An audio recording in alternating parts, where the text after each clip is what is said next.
उल्लासनगर शहर में भारतीय जनता पार्टी उत्तर भारतीय सेल के अध्यक्ष संजय गुप्ता के ऊपर विट्ठलवाड़ी पुलिस चौकी में जो मामला दर्ज हुआ, उसे पर शहर के टीओ के पार्टी के प्रवक्ता कमलेश निकम द्वारा यह बताया गया कि संजय गुप्ता के ऊपर जो मामला दर्ज हुआ है, उसे मामले में शहर के आमदार कुमार एलानी की भूमिका रही है, क्योंकि संजय गुप्ता विधानसभा चुनाव लड़ने वाले थे। उन्होंने स्वयं इसकी घोषणा की थी। इस विषय पर चर्चा के लिए हमने कमलेश निकम से बात की। आई सुनते हैं क्या कहते हैं कमलेश निकम जी, और सुनते हैं इस विषय के बारे में क्या कहते हैं शहर के आमदार कुमार एलानी जी। कमलेश निकम जी, हाल ही के दिनों में 2 दिन पहले भारतीय जनता पार्टी के उत्तर भारतीय समाज के सेल के अध्यक्ष संजय गुप्ता, जो भावी आमदार भी कहलाते हैं, उनके ऊपर विट्ठलवाड़ी पुलिस चौकी में मामला दर्ज हुआ है। क्या है आपका सोचना? देखिए, जो संजय गुप्ता जी के ऊपर मामला दर्ज हुआ है वो राजनीति से प्रेरित नजर आ रहा है और वो भारतीय जनता पार्टी में है। उनको भी विधानसभा के चुनाव लड़ने की इच्छा है और वो चुनाव लड़ने जा रहे हैं, उन्होंने ऐलान भी किया है।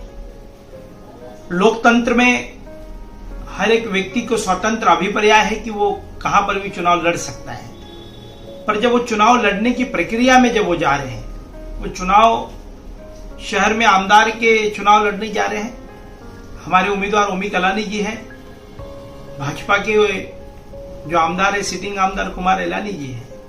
तो ये राजनीति का प्रेरित मामला लग रहा है और इस मामले को संजय गुप्ता के ऊपर जो गुना दाखिल हुआ है, और वो मैं सीधे तौर पर कहूंगा कि ये भारतीय जनता पार्टी के कुछ नेता और शहर के आमदार कुमार एलानी जी ने ये मामला संजय गुप्ता जी के ऊपर मामला दर्ज करवाया है। ये मामला संजय गुप्ता जी के ऊपर नहीं, ये मामला हमारे उत्तर भारतीय समाज के ऊपर दर्ज हुआ है। देखिए, लोकतंत्र में हर एक व्यक्ति अपने चुनाव लड़ने की प्रक्रिया में जा सकता है और चुनाव लड़ सकता है, मुद्दों के ऊपर लड़ सकता है, मुद्दों के ऊपर चुनाव लड़ सकता है। पर जिस तरीके से कल मामला जो भी दर्ज हुआ है, मैंने आज उनका पत्रकार परिषद में देखा कि वो कह रहे हैं कि मामला कोर्ट में है और कोर्ट में मैं पैसे भरता हूं तो ट्रेसपास मेरे ऊपर कैसे दाखिल हुआ। उनका भी कहना ये सही है, उन्होंने पुलिस के पास जाना चाहिए। न्यायालयीन प्रक्रिया का मामला है, अब न्यायालय में मामला चले गया है और पुलिस के पास मामला है, उन्होंने छानबीन करनी चाहिए। पर जिस तरीके से संजय गुप्ता जी के ऊपर जो मामला दर्ज हुआ है वो शहर के आमदार ने कराया है, मेरे सूत्रों की मालूमात, मेरी जानकारी के मुताबिक। पर उनके ऊपर जो मामला दर्ज हुआ है वो हमारे उत्तर भारतीय समाज की भावनाओं को ठेस पहुंचेगी। ऐसा नहीं है कि उत्तर भारतीय समाज संजय गुप्ता जी के साथ है पूरा, पर जो भी हमारे समाज के लोग हैं, आज उनकी भावनाओं को, हमारे समाज की भावनाओं को ठेस पहुंची है, क्योंकि वो बहुत अच्छे तरीके से कार्य कर रहे होंगे, मेरी जो मालूमात दिख रही है। और उनका आमदार चुनाव लड़ना, एक आधे व्यक्ति को, किसी को चुनाव लड़ना है तो उसको दबोच के जेल में डाल दो, ये ठीक बात नहीं है। और लोकतंत्र की हत्या हुई है उल्लासनगर के अंदर, क्योंकि इस तरीके की जो भावना है, द्वेष की जो भावना है, हम द्वेष की भावना मन में नहीं रखनी चाहिए, चुनाव को सामने जाना चाहिए। उन्होंने जो भी कार्य कर रहे हैं उल्लासनगर के अंदर, और उस कार्य के बदौलत यदि वो आमदार चुनाव लड़ना चाहते हैं, इस तरीके का षड्यंत्र करके उनको फंसाना, मैं उनकी पार्टी का, मैं भारतीय जनता पार्टी का नहीं हूं, पर मुझे दुख इस बात का है कि कोई विधानसभा का चुनाव लड़ना जाता है और उसके ऊपर इस तरीके के मामले दर्ज होते हैं। आज तक उनके ऊपर क्यों नहीं मामले दर्ज हुए? जो भी मामला दर्ज हुआ है वो अभी दर्ज हुआ है, पहले कभी मामले दर्ज नहीं हुए थे। अब देखिए, विधानसभा 2 महीना और रह गया है, देखते हैं और कितने मामले उनके ऊपर दर्ज करवाते हैं। क्योंकि भारतीय जनता पार्टी के जो आमदार है, उनकी राज्य के अंदर सरकार है, सरकार के कारण वो किसी के ऊपर भी मामले दर्ज करवा रहे हैं। कोई भी पुलिस स्टेशन में फोन करके उनके ऊपर दबाव तंत्र का वापर करके जो संजय गुप्ता जी के ऊपर जो मामला दर्ज हुआ है, ये तथापि उल्लासनगर के उत्तर भारतीय समाज को मंजूर नहीं रहेगा। पुलिस ने इन्वेस्टिगेशन करना चाहिए, मैं ओमी कलानी जी की तरफ से मांग करता हूं। पर जो भी मामला दर्ज हुआ है वो शहर के भाजपा के नेता और आमदार ने ये मामला उनके ऊपर दर्ज करवाया है। ये झूठ बातें, झूठे मामले, अपने आप को जीतने के लिए कुछ भी तरीके से काम करवाना, ये मुझे ठीक नहीं लगा। कमलेश जी, शंकर वाधवा जो खार परिसर में रहते हैं, उनकी काफी समय से प्रॉपर्टी वाद को लेकर उनका मामला आपस में चल रहा है। ये प्रॉपर्टी का मामला है, पुराना मामला है। जिस प्रकार से आप शहर के आमदार कुमार आलानी के पर आरोप कर रहे हैं, को आपको लगता है कि ये सही है? देखिए, ये जो भी मामला है, मैंने कल संजय गुप्ता जी से मेरी कभी बातचीत होती भी नहीं है, ना मेरा कोई उनसे ज्यादा कोई परिचय है, पर समाज की बात है। एक व्यक्ति यदि लोकतंत्र के अंदर चुनाव लड़ना चाहता है, वो अपना कुछ मुद्दे रखना चाहते हैं, कुछ विचार रखना चाहते हैं, और उनकी आवाज को दबाने के लिए इस तरीके के खोटे मामले उनके ऊपर दर्ज करना, मेरी छोटी सी एक बात है कि उनकी कोई क्रिमिनली पृष्ठभूमि नहीं है, एक रहेगी। दूसरी बात रहेगी कि जब ये मामला चुना है, जब कोर्ट में, तो ट्रेसपास का गुना उनके ऊपर कैसे दाखिल होता है। इस सब सोची समझी साजिश के तहत उनके साथ ये सब काम किया जा रहा है। मैं वापस एक बार कहूंगा कि उनके ऊपर जो भी गुना दाखिल हुआ है, लोकतंत्र के अंदर चुनाव लड़ने का सबको अधिकार है। लोकतंत्र के अंदर अपनी अपनी पार्टी के नेताओं का काम करने का अधिकार है। हर एक मुद्दों के ऊपर स्वतंत्र अभिप्राय है कि वो सड़कों पर आकर आंदोलन कर सकता है, सड़कों पर आकर अपनी आवाज को पत्रकारों के सामने बोल सकता है। पर इस तरीके का कोई काम करता होगा और उसके ऊपर मामले जो दर्ज हो रहे हैं, वो मुझे लगता है कि सरकार में बैठे हुए आमदार को समझना चाहिए कि इस तरीके की अपनी खुद की पार्टी के नेताओं के ऊपर तो मामले मत दर्ज करो। हमारे ऊपर जो किया हम तो जेल लेंगे, हमने कड़ा जवाब भी दिया है। और खोटे मामले पुलिस ने दर्ज नहीं करने चाहिए। मैं पुलिस जो आयुक्त है उनसे मैं मिलकर ये एक ओमी कलानी जी के अध्यक्षता में हम मिलने वाले हैं और उनको हम कहने वाले कि खोटे मामले शहर में दर्ज नहीं होने चाहिए। जो भी है वो फेयर होना चाहिए। मारामारी की जगह पे हो तो वहां की सीसीटीवी फुटेज देखनी चाहिए, वहां पर मामला क्या है वो सब देखना चाहिए। खोटे मामले दर्ज करने वाले जो भी है। कुमार जी, भारतीय जनता पार्टी के उत्तर भारतीय समाज सेल के अध्यक्ष संजय गुप्ता के ऊपर बीते 2 दिन पहले विट्ठलवाड़ी पुलिस चौकी में मामला दर्ज हुआ, मगर हमने शहर में दर्शाया तो कमलेश निकम जो टीओ के पार्टी के प्रवक्ता है, पदाधिकारी है, उन्होंने आपके ऊपर आरोप लगा है कि आमदार कुमार आलानी ही अपने पार्टी के लोगों के ऊपर मामले दर्ज करवाता है, क्योंकि संजय गुप्ता आने वाले विधानसभा चुनाव में आमदार का चुनाव लड़ने वाले थे।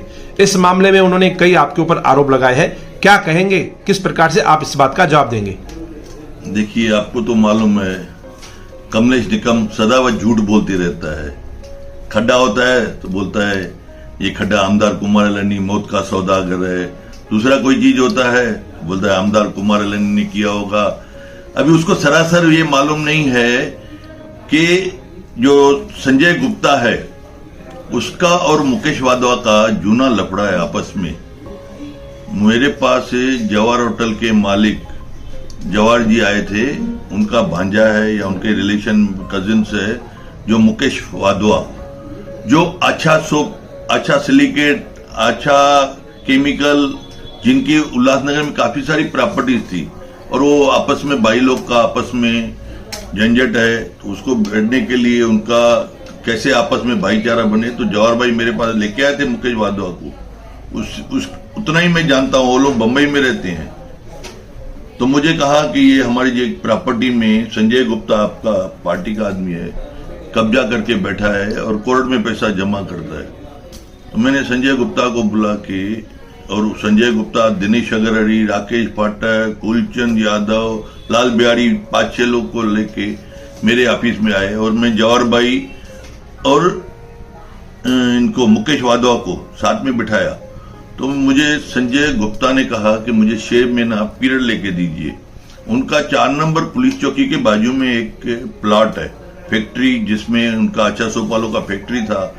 वो फैक्ट्री में इनकी अभी गारमेंट की फैक्ट्री है। तो मैंने संजय गुप्ता को 6 महीना पीरियड लेके दे दिया। उनके कहने पे संजय गुप्ता ने खुद कहा कि मैं यहाँ से खाली करके जाऊंगा और इनका मैं 12 करोड़ में भर रहा हूँ। तो मैंने उनको समझा कि मुकेश वाधवा को, यार ठीक है ना, अभी आपने दिया है तो उनको 6 महीने के लिए तो जवाहर भाई ने बोला चलो ठीक है। 6 महीने पूरे हो गए, फिर 6 महीना और लेके दो। मैंने भाई उनको वापस बुलाया मुकेश वाधवा को। इनके झंझट चालू थे, आपस में मारामारियां चालू थी, पुलिस केस हो रहे थे, तभी मेरे पास संजय गुप्ता आए। मैं संजय गुप्ता के पास नहीं गया, नहीं मैं मुकेश वाधवा को जानता हूं, नहीं मेरा कोई इसमें लेना देना है, नहीं मैं एज ए आमदार और रिलेशन के हिसाब से मैं संजय गुप्ता को भी जानता हूं। तो मैं जवाहर भाई को भी जानता हूं, तो उन्होंने मुझे कहा कि यार कुमार भाई आप दोनों को बैठ के हम लोग को मार्गदर्शन निकाल के क्लियर करके दो। आज उनको दूसरी बार भी टाइम लेके दिया, और ये सभी लोग बीच में बैठे हुए हैं, उनके ही पार्टी के और हमारे पार्टी के आदमी। उसके बाद में इनको पॉलिटिकली चस्का लग गया, तो संजय गुप्ता को कुछ लोग ने उनको बरका बरकी की होगी, तो हमारे को बोला मेरे को उत्तर भारतीय भवन चाहिए। मैं बोला ठीक है बनवा के देते हैं उत्तर भारतीय भवन। फिर बोला मुझे कारपोरेटर के लिए 5 उत्तर भारतीयों को टिकट चाहिए। उसमें 20-25 उत्तर भारतीय मेरे ऑफिस में मीटिंग किए संजय गुप्ता के साथ। मैंने भी वो कबूल की, चलो 5 उत्तर भारतीयों को टिकट देंगे। मेरे को बोला आप भवन बना के दो। मैं बोला आप जगह भले आप देखो किधर भी, नहीं तो मैं एक जगह बनाने वाला हूं। उनको मैंने बताया प्रपोजल, उन्होंने कहा चलो ठीक है, चलो सब बाजू में रखो, मैं ले लेता हूं, आप डेवलप करके दो। मैंने सबके सामने जितने भी उत्तर भारतीय मेरे पास 20-25 लोग बैठे थे, उनके सामने उन्होंने जितना फंड बोला मैंने उनको एग्री किया। चलो ठीक है, अपने उत्तर भारतीय समाज हमारे साथ में है और हमेशा साथ देती है, और प्लस हमारे सबके साथ अच्छे संबंध है। ये तो अभी आया है नया, संजय गुप्ता पहले हमारे पास पार्टी में नहीं था, न ही उसका कोई पार्टी के साथ लागू था। हम ही लेके आए कि एक अच्छा रोल अदा करेगा। मैंने तो इंटरव्यू में भी कहा, उनको भी कहा, अगर पार्टी जिसको भी टिकट देगी, अगर संजय गुप्ता को देगी तो संजय गुप्ता, प्रदीप को देगी प्रदीप को, जुमनू। आज हम लोग को पार्टी का प्रोटोकॉल मेंटेन करते हैं, मैंने सभी इंटरव्यू में कहा है और आज भी कह रहा हूं। लेकिन ये राजनीतिक के इसमें मोड़ लाना, किसी की प्रॉपर्टी की, मुकेश वाधवा की, उसमें राजनीति आदमी आज कमले निकम, जिसको पूरा टाइम लफड़े ही चाहिए, भाई कालानी और एलानी लड़ते रहे। आज मैं उसके लिए बैठ के रोज मैं शहर को मीडिया के थ्रू मैं उनको बताऊं नहीं हमारा ये वो नहीं है, हमारा वो नहीं है, तो मुझे अच्छा नहीं लगता है। सरासर झूठ बोल रहा है। देखो ये उनका आपसी लफड़ा है, मेरा उसमें कोई लेना देना नहीं है। मैं मीडिया के सामने क्लियर बोलता हूं। आप मुकेश गुप्ता या जवाहर भाई से इंटरव्यू लेंगे तो आपको सही बताएंगे कि असली मामला क्या है। और मैं परसों गणपतियों पे था, रात को 1:45 बजे तक गणपतियों पे था। मेरा 10 ही दिन 11 दिन का कहां किधर किधर गया हूं, एक 10-10 मिनट 15-15 मिनट का मैं यहां से गणपति से निकल के दूसरी गणपति पे गया, दूसरे गणपति से तीसरी गणपति पे, रोज 60 गणपति 55 गणपति मैंने 11 दिन ही अटेंड किए। तो मेरे को टाइम किधर है जो मैं ये बैठे के बातें करूं, और ये मैं क्यों करूं। आज ये मुकेश वाधवा को मैंने 3 महीने से उसकी शक्ल नहीं देखी। उनकी मीटिंग जब भी हुई थी लास्ट टाइम तभी मिले थे, और आज तक मैंने न फोन पे बात की थी न ही मैं ये किया था। आज जवाहर भाई मेरे को मिलते हैं, यार उनको बोलो खाली करने के लिए। मैं बोला यार तुम देखो मेरा चुनाव है, मैं इस बीच में नहीं पढ़ना चाहता हूँ फिलहाल। इतना ही मेरा निवेदन है। धन्यवाद सर।